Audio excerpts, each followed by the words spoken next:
I'm Tom Shillue in for Greg on this very special edition of Gutfeld. It's President's Day! Or as I like to say, Washington and Lincoln's birthday. That's the way we should do it. Let's take a close look at how some famous names are celebrating the holiday. Joe Biden celebrated the same way he always does, by setting his clocks back an hour. Nancy Pelosi, she spent the day reminiscing about her first boyfriend. Jesse Waters, he changed his hairpiece to honor our founding fathers. Looks good. Kamala Harris, every time someone said Washington or Lincoln, she did a shot. Bill Clinton spent the day getting a good deal on a mattress. Oh, nice pose. Ew. And Greg Gutfeld, he's using Abe Lincoln's stovepipe hat as a hot tub. Now to some headlines. On Monday, a violent customer at Hong Kong International Airport went on a kiosk-smashing rampage. He was charged with 2 counts of impersonating a Spirit Airlines passenger. New York City just got its first free grocery store. New Yorkers claim it's taking all the fun out of shoplifting. In England, a prosthetic leg lost by a swimmer 10 months ago finally washed ashore. The woman said it's a big relief since she's been swimming in a circle this whole time. A 6-year-old Girl Scout sold 87,000 boxes of cookies, breaking the all-time sales record. Even more amazing, 86,000 were sold to one customer. Yep. And finally, a new study shows the average American worker has just $955 in retirement savings, or as one guy calls it, my yearly salary. Oh. So at the Munich conference, which basically is Davos with less attractive prostitutes, Hillary Clinton made a startling admission. And no, it's not the one you're thinking. That wouldn't startle anyone. She's finally conceding that loose border policies went too far. There is a legitimate reason to have a debate about things like migration. It went too far, it's been disruptive and destabilizing, and it needs to be fixed in a humane way with secure borders that don't torture and kill people. Dems letting in 20 million illegals was just going too far. That's like O.J. saying he may have overdone it on the stabbing. Now it's shocking to hear Hillary say the border was disruptive and destabilizing, because this is the same crowd that insisted no person is illegal. But why the confession now? I thought the Republicans were the ones on the ropes. No, we're only hearing this now because Democrats know they've failed. Their policies, the same experiments that our friends in the EU have been running, have caused massive harm. But while she was saving face, Marco Rubio held up a mirror to the West's failures. But the euphoria of this triumph led us to a dangerous delusion that the ties formed by trade and by commerce alone would now replace nationhood. That the rules-based global order, an overused term, would now replace the national interest. And that we would now live in a world without borders where everyone became a citizen of the world. This was a foolish idea. But it's not just the border. He claimed deindustrialization, the climate, and basically everything else America and Europe have been doing for the past few decades was a mistake. To appease a climate cult, we have imposed energy policies on ourselves that are impoverishing our people. We embraced a dogmatic vision of free and unfettered trade, even as some nations protected their economies and subsidized their companies to systematically undercut ours, shuttering our plants, resulting in large parts of our societies being deindustrialized. He's right. For decades, the pitch was export jobs, import illegals, and save the climate. Globalism became our destiny. Europe bought it, and look where it led them. Their countries looked like the next Road Warrior sequel. Mass migration strained healthcare and education as illegals committed heinous crimes. And pretty soon, being a British native will be a rarer sight than Prince Andrew at a bar that checks IDs. And this mess is allowed to spread while freedom of speech is limited. In In Britain, criminals go free, while data shows 12,000 people a year are arrested for offensive social media posts. These countries have invited chaos wrapped in compassion, and they're disintegrating faster than Jamie Lissau's first marriage. And Rubio made one thing clear: we don't want Europe to suffer, but we won't stand by and watch. This is why we do not want our allies to be shackled by guilt and shame. And this is why we do not want allies to rationalize the broken status quo rather than reckon with what is necessary to fix it. For we in America have no interest in being polite and orderly caretakers of the West's managed decline. But Rubio's speech was pivotal for one reason. It was a perfect articulation of Trump's foreign policy on the world stage.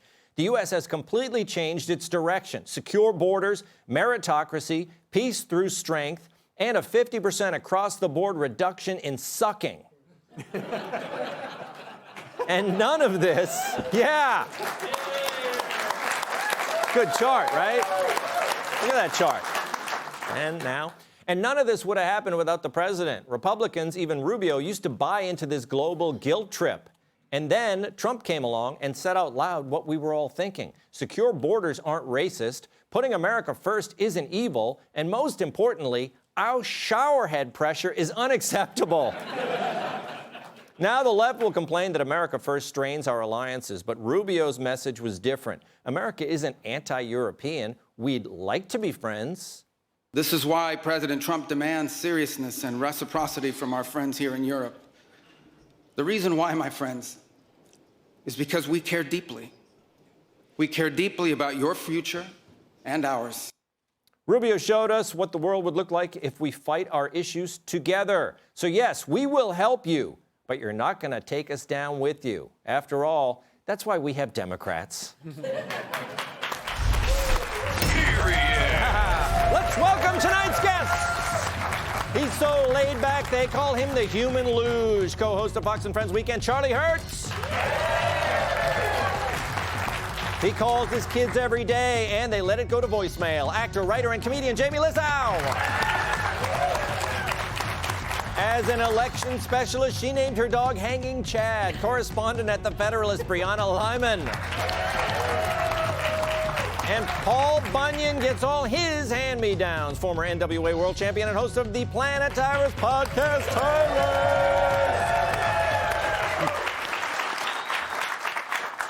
Charlie Hurt, I loved that Rubio speech. When I saw it, I watched the whole thing. I said, this is it. This is the A block for Monday's show. We got to do Rubio. And when I was watching the speech, I said, this is such a great speech. I wish Trump gave this speech, but really Trump has given the speech. But people they didn't take Trump seriously. Now we have someone out there giving a regular old, it's like a politician speech, and he laid out the Trump doctrine. Tell me, what do you thought? It's the most beautiful enunciation of the Trump doctrine that we've ever gotten, I think. And I think it's really especially interesting because it's 10 years after Donald Trump started this project. And I love the fact that you also mentioned the fact that it's not just American politics. He changed the Republican Party. Yeah. A lot of these people who are now supporting this used to be old Republicans. Now they're new Republicans. And everybody's talking about what a gentle speech this was. There was nothing gentle about this speech. This was a hardball speech. He called out Europe for being a welfare state. He called out Europe for having open borders.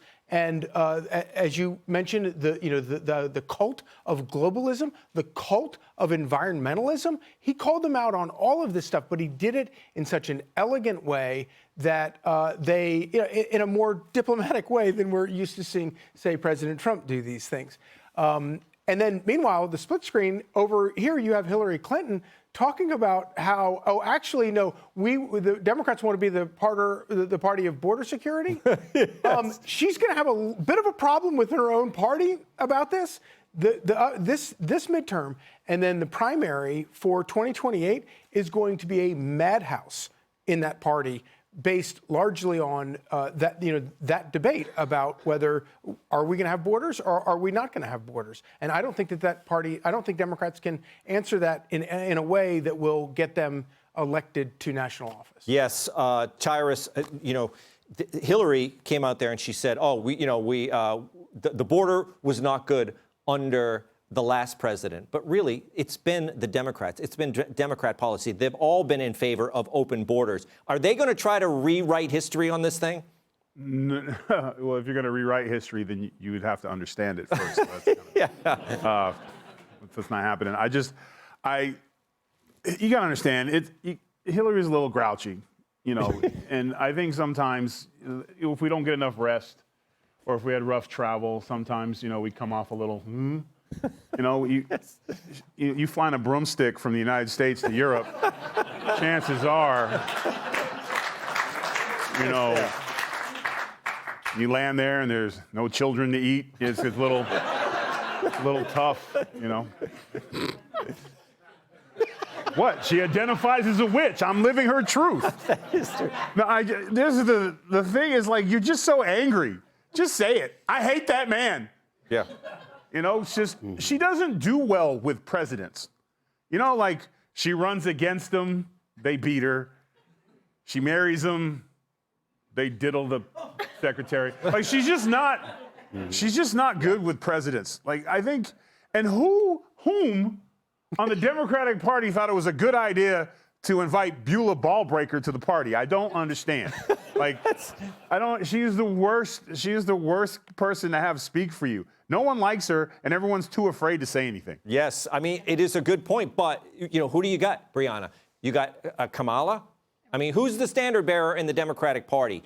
And I want to get your thoughts on the Rubio speech. Was it not thrilling to hear Rubio say that? But as I pointed out, you know, Rubio used to sing a different tune. Yeah. He was saying it was time to do essentially amnesty, you know, the gang of 5 or 8 or whatever, what gang it was. But he wanted to do a deal on the border, but he wised up like a lot of people. He came to Trump's side of the equation. Yeah, I mean, I think he's learning, and so many other Republicans are, to Charlie's point. You don't compromise on sanity. And Rubio is the MAGA whisperer for the global elites. And basically what he said to the world stage is, we're going to purge that toxic cultural Marxism that has engulfed these European states and even America, that has led them to make these ridiculous policy choices when it comes to things like mass migration. Then you tie that into Hillary Clinton saying, yeah, I think we went too far. Look, you know when you put a frog in a pot of boiling water and you turn up the heat really slowly, the frog never jumps. I don't actually do that. I do it all the time, Brianna. No, and thank you, because that supports my witch theory. See? Okay, exactly. So you have a cauldron, you're boiling water, right? But you start boiling it slowly so the frog doesn't jump out. And what Hillary Clinton is saying is, we just accidentally boiled the water a little too fast. We just put in 20 million Americans, and that was the problem. But the real problem is that her and her entire party called people like us, people in this room, racist, Hitler, white supremacists, and Nazis for saying the exact same thing that she is saying now, all because we said that, yes, mass migration is cultural suicide. Some cultures are incompatible with the American culture, and it doesn't make you a racist to say that. It makes you a realist. And Marco Rubio touched on that. And the little dog, too. Yeah. So true. Hey, Sean Hannity here. Hey, click here to subscribe to Fox News YouTube page and catch our hottest interviews and most compelling analysis. You will not get it anywhere else.